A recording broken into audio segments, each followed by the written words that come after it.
Maddie, hello, Ferb, thank you. Uy, ba't kayo ganyan? Uy, di na ako kakanta ng ganito next time. Hello, parang... no, I'm not gonna cry. No. Thank you, guys. I love... Huy! Mga buang talaga kayo. Hala. Oh, guys. Uy, no. Thank you, my loves. Hindi ako masasad kasi nandyan naman kayo. Thank you, loves. Thank you for making me feel appreciated and seen. Thank you. Uy, grabe naman yun. Uy, Ivy, thank you, my loves.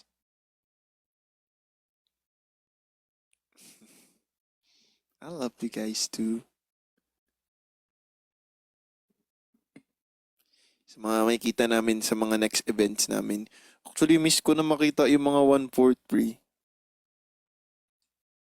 Legit. We're gonna have a show on the 27th, but it's an awards night. President Chen. I'm not sure kung open for public, but we'll be in Laguna. Sa Laguna kami, loves, sa September 27. And then, ayan. Ngayon nagpe-prepare kami ng, piniprepare namin yung mga songs. Nakakantahin pa namin on October 12 and 13. I'm so excited for October 12 and 13. Grabe, as in, I just can't wait to see you guys on the show.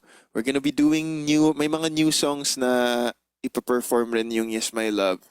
And we're excited to perform it for you guys. Yung mga songs na idadagdag namin sa setlist namin, I'm pretty sure yung mga 143, super may enjoy nyo yung mga songs na yun. And we really dedicate those songs to our 143. Kumbaga, when we decided to choose these songs, we had you guys in mind because yung isang song,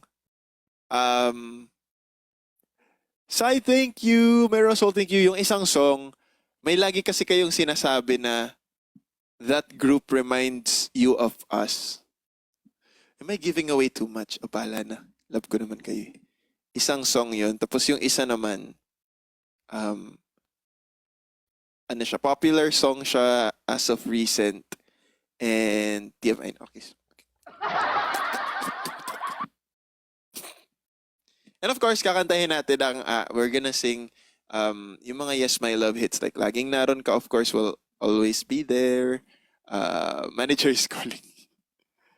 Ayan. Basta we just can't wait na, but beyond that guys, gusto lang rin talaga naming makasama kayo at makasama yung lumalaking pamilya natin. Kaya nga, dapat hindi talaga ako nagla-live before October. Kaya tomorrow, my loves, baka mag-rest na ako tomorrow. Tapos, loves, meron tayong exciting na gagawin sa September 26. Pupunta tayo pupunta kami ni Moriel. Ay, surprise. Pupunta kami sa listening party ni Arthur Neri. I'm excited to listen to his album. So, we're gonna do that on the 26th. Kasama kami ni Moriel. We're gonna go there. Tingnan natin kung makakapag-take ako ng clips. Usually kasi guys, yan ang problema sa akin. Kapag sobrang in the moment ako, hindi ko minsan nagagawang mag-take ng videos. May ganun kasi ako eh. May parang I like living in the moment na minsan nakakalimutan ko mag-take ng YML new song listening party soon.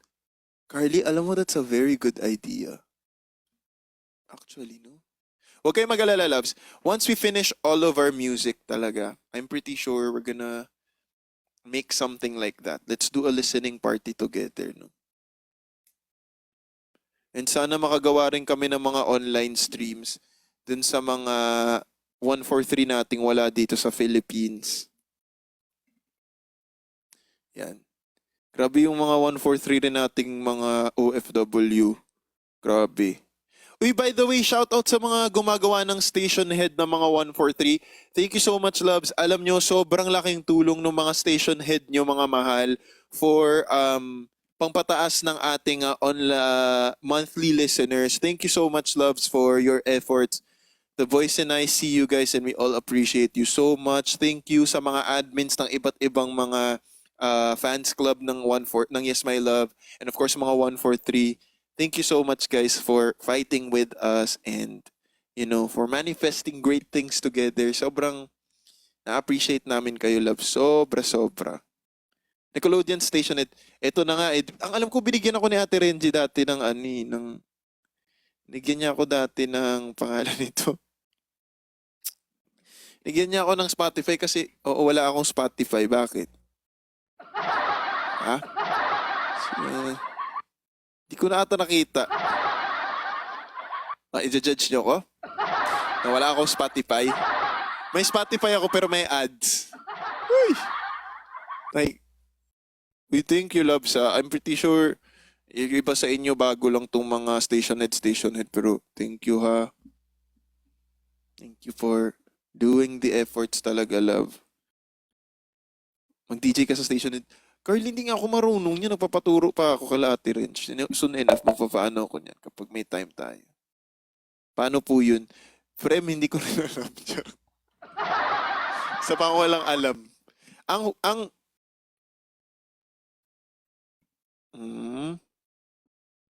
Alam niya, Labs, it just feels so good to see people really rooting for us, guys.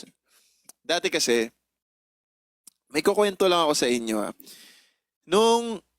Yung bago kasi naming RM, si Ate Mai, bago lang siyang part ng aming team this year lang, pero mga latter parts of this year na. Sabi niya sa amin, nag-usap-usap kami, parang sabi niya, uy, boys, kasi nag-bonding kami nung after Tarlac.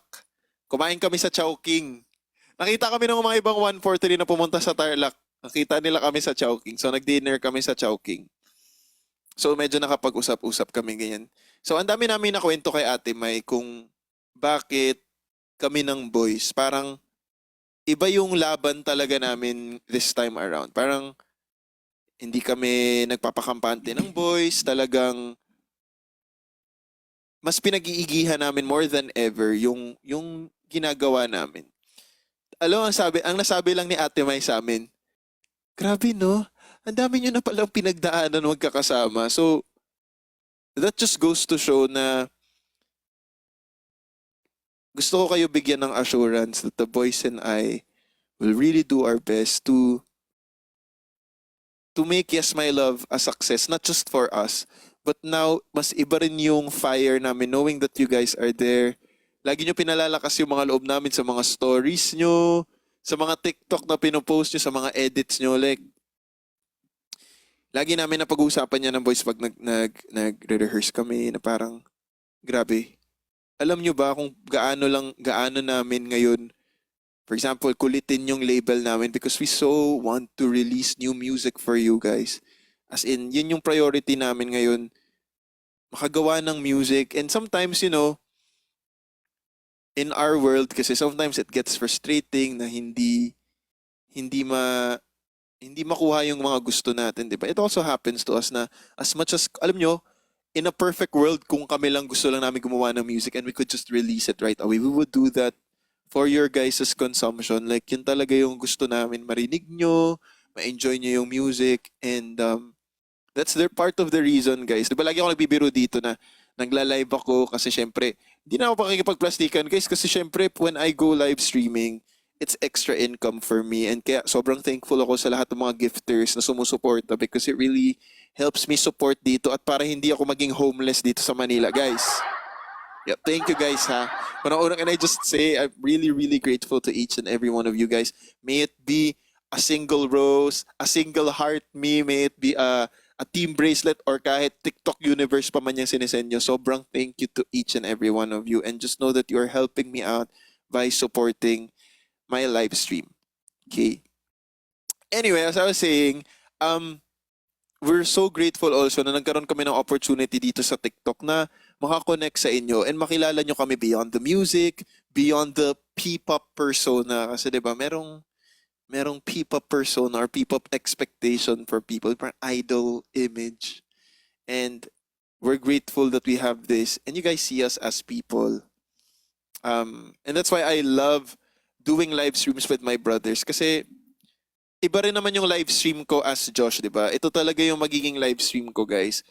Ever since kasi talaga, this is my live stream. This is my type of live stream. I love singing for you guys. It's my love language for all of you. Yung makantahan kayo and putting in all of my efforts in singing. Alam mo, dati, I would get frustrated before. Ito, magiging real ako sa inyo, guys.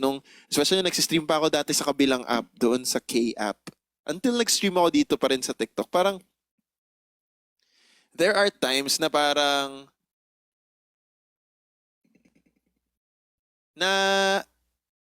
paano ba to? Na-overshadow ng, alam mo yun, ng pressure and minsan inggit sa iba. Yung parang nakikita ko na may mga ibang nagla-live na parang nakaupo lang sila but they get what they want, let's say gifts per se, di ba? But you know, when I'm back into my senses and wala na ako dun sa mga, alam mo yun, yung mga inner demons ko, na-realize ko, you know, the reason why I still do live streamings, I sing here on TikTok is because I love music. Di ba? Like ko sinasabi sa inyo, always go back to why you started. And why did I start singing? Because I love it. I love music. Music is literally my passion and it's something that kahit layuan ko man, babalik at babalik ako to it. And I realize this is also my way of connecting to you guys through my music, through your song requests, through songs that I love to sing for you guys. And it comforts me again na hindi, and then you realize, guys, na mali yung ganung pag-iisip ko na parang wala silang ginagawa. Alam nyo, guys, sitting in front of a camera is not easy. You know, yung makipag-usap lang rin minsan. Mas mahirap ngayon kung tutuusin because they have to make topics or they have to think of some things that will entice you and make you interested. So, kapag okay na ako, and then I realize, you know, iba-iba lang talaga ng strength ang bawat tao. Kaya, wag natin i-invalidate kung ano yung ginagawa ng ibang tao. May kanya-kanya tayong time, di ba? Kaya pag gano'n na, inaano ko sinuschool ko rin yung sarili. Kinakausap ko yung sarili ko na ikaw talaga. Kapag yan ka na naman, naaaning ka na naman, ano pinagsasabi mo? But, ayun, yun lang naman. So, I just really wanna say thank you to all our 143 for doing what you do, guys. Maraming salamat. And, I hope na mas lumaki yung family natin. And, alam nyo, I'm just so happy that you guys are so eager to see us shine and grow. Alam mo, sobrang thank you sa lahat sa inyo. Yung gusto nyong ipinagmamalaki kami at ipinupush pa kami sa ibang tao. Like, sobrang thank you, my loves. It's so gratifying to see that. And I just can't wait for what the future has to offer for next year, for the years to come. I can't wait. And I can't wait na through what I do and through this, I will be able to help other people also. Ayun ang isa sa mga goals natin. Kaya maraming salamat, my loves. I can't wait na concert tayo. May it be a smaller concert. I'm excited. Tapos hanggang sa lumaki yung mga concerts natin.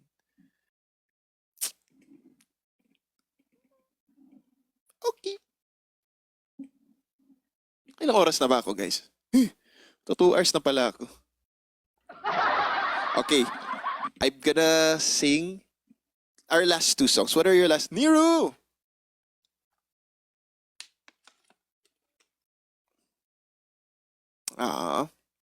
Thank you, loves. Yes, I'm gonna... Actually, kumain ako kanina. Lego House. I love that song, Jen. Jen, ano yung gift na sinend mo kanina? Ang ganda lagi nun. Ang ganda nun. Sing this song.